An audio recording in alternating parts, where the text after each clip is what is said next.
I'm not going to lie, in this video, you're going to see some terrible aerodynamics of the Super 88 Oldsmobile Holiday Sports Sedan from 1959.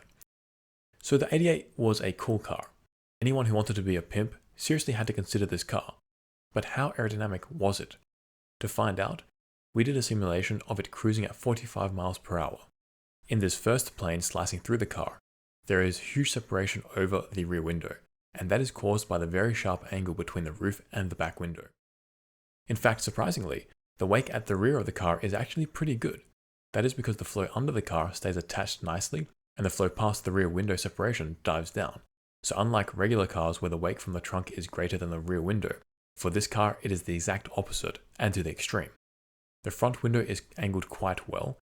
We have almost no flow recirculation at its base, which is good for drag. Given that the wake isn't angled very much, it is not surprising that the car had a lift coefficient of only 0.04, almost nothing. Looking from above, we can really appreciate just how small the trunk wake is.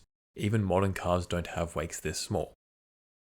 But around the front of the car, because the edges are so sharp, the flow gets redirected around and separates, and we get the sides of the car exposed to very slow moving fluid, and that increases the drag. In this video, we see the vortices being shed off the 88. They are far fewer than the Dodge Charger we saw last week, but the ones that exist here still are much larger.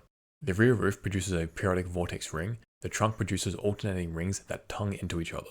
Then there are these small vortices that are created by the front edges and travel all the way down the sides. That's cool.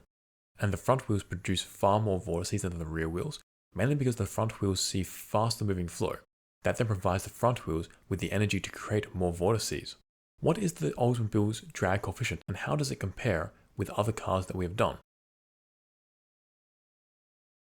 It sneaks in at 0.69, which is much better than the rear window would indicate, but the small trunk wake really helps bring that number down. Peace out, amigos.